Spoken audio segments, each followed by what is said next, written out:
Hello everyone, मैं C K Pandey आप सभी का अपने यूट्यूब चैनल स्टडी पॉइंट 91 में स्वागत करता हूं।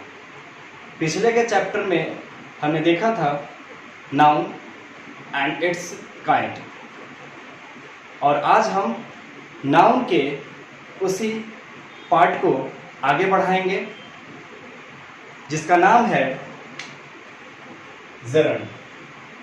जरंड यानी कि क्रियावाचक संज्ञा।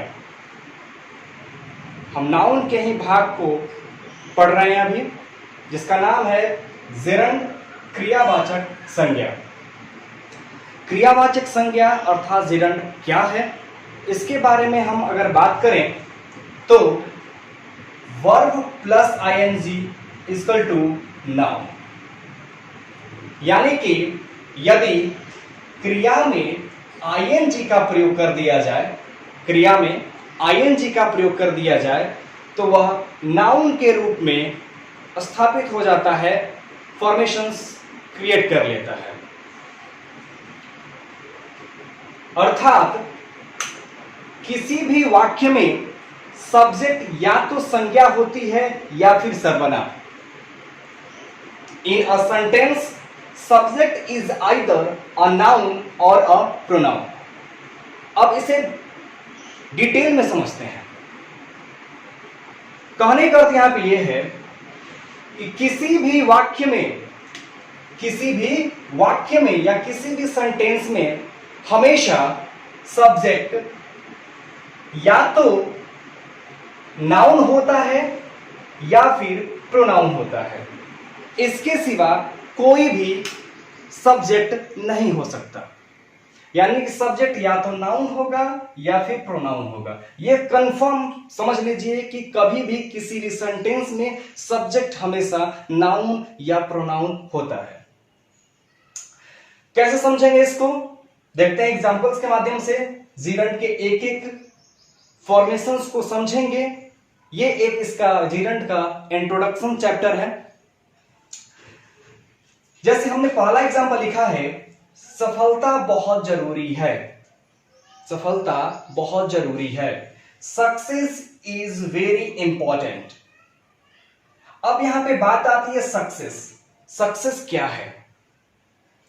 हमने नाउन में पढ़ा था proper noun, common noun, collective noun, material noun और एब्स्ट्रैक्ट नाउन। अब उन पांचों में से आप सोचिए कि सक्सेस कौन सा नाउन है। सक्सेस देखा जाए, सक्सेस जो सब्जेक्ट के रूप में इस्तेमाल हुआ है वह एब्स्ट्रैक्ट नाउन है, क्योंकि एब्स्ट्रैक्ट नाउन कहता है कि आप उसे क्या कर सकते हैं, महसूस कर सकते हैं। तो सफलता को महसूस किया जाएगा, और यहां पे सक्सेस एक नाउन के रूप में इस्तेमाल हो रहा है, यानी it is an abstract noun. Success is an abstract noun. अगला एग्जांपल देखते हैं। सोहन मेरा बेटा है। सोहन इज माई सन। यहां पे जो सोहन है यानी कि जो सब्जेक्ट है वो क्या है, एक प्रॉपर नाउन है। बड़ा ही सिंपल है, समझना है बहुत ही बारीकी से। एक आसान भाषा में अगर समझें इसे तो सोहन जो है प्रॉपर नाउन है, नाम है, खास नाम है। तो ये क्या है, एक प्रॉपर नाउन है। हमने आपको बोला था कि सब्जेक्ट और वाक्य यानी कि सेंटेंस और सब्जेक्ट, किसी भी सेंटेंस में सब्जेक्ट या तो नाउन होगा या तो प्रोनाउन होगा। अभी हमने देखा यहां पे सक्सेस जो नाउन था वो कौन सा नाउन था, एब्स्ट्रैक्ट नाउन था। और हमने यहां पे सोहन देखा, वो सोहन कौन सा नाउन है, सोहन प्रॉपर नाउन है। ठीक है, अगला वाक्य देखते हैं। वह मेरा भाई है। He is my brother. यहां पे जो ही का हमने उपयोग किया है सब्जेक्ट के रूप में, वह एक प्रोनाउन है। और प्रोनाउन के बारे में हमने पार्ट्स ऑफ स्पीच के वीडियो लेक्चर में हमने आपको बताया था कि प्रोनाउन कौन कौन से हैं। तो प्रोनाउन सिंपल सी बात है, आप जानते हैं, I, we, you, he, she, it, they. ये सामान्य रूप से प्रोनाउन के बारे में जाना जाता है। तो यहां पे ही इज माई ब्रदर, ही यहां पे प्रोनाउन है। ठीक है, और हमने फिर से आपको एक बात की ओर लेके चलेंगे, फिर से एक बात की ओर लेके चलेंगे, ये कि किसी भी सेंटेंस में सब्जेक्ट हमेशा एक नाउन या प्रोनाउन होता है। क्यों? क्योंकि अगला वाक्य इस चीज को गलत साबित कर सकता है, लेकिन जेरंड जो है यहां पे उस चीज को फिर से सही साबित करेगा, प्रूफ करेगा। कैसे? हमने अगला सेंटेंस लिखा, पढ़ना अच्छी आदत है। पढ़ना एक क्रिया है, पढ़ना क्रिया है। जैसे हमने आपको पार्ट्स ऑफ स्पीच में वर्ब के बारे में बताया था कि पढ़ना, आना जाना, सोना, तैरना, ना वाले जितनी भी क्रियाएं होती हैं वो सब की सब क्या होती हैं? वर्ब होती हैं। तो पढ़ना यानी कि रीड क्या हो गया? आपको एक वर्ब हो गया। यानी कि अगर हम लिखते हैं read is a good habit, लिखते हैं ये बात, तो ये गलत हो जाएगा। तो करना क्या होगा हमें, यहां पे जो रीड है उसमें आईएनजी लगा देंगे। अगर रीड में अगर आईएनजी लगा देते हैं तो वो किस में बदल जाता है? नाउन में बदल जाता है। ठीक है? तो यानी कि reading is a good habit, यहां पे रीडिंग अब क्या हो गया? जीरंड हो गया। क्या हो गया? Gerund. It is a gerund, यानी कि क्रिया प्लस आईएनजी नाउन। यानी कि नाउन, किसी भी क्रिया को अगर नाउन में बदलना है तो उस क्रिया यानी कि उस वर्ब में आईएनजी का प्रयोग कर देंगे, वो नाउन हो जाएगा। और उससे मिला जो नाउन, उसका नाम होगा जीरंड, जिसका नाम, इसको हिंदी में कहा जाएगा क्रियावाचक संज्ञा। तो इसके डिफिनीशंस को देख लेते हैं, इसकी परिभाषा को देखते हैं। कहता है जीरंड,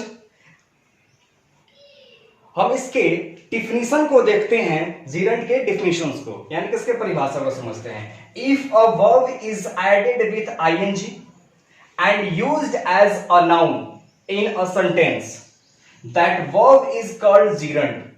अर्थात यदि कोई वर्ब आईएनजी के साथ जुड़ जाए और वो वाक्य में सब्जेक्ट का कार्य करे, तो verb plus ING equal to noun, वो वर्ब और आईएनजी मिलकर नाउन को बना देते हैं। यानी फॉर्मेशन उसका किस मतलब जाता है? नाउन में।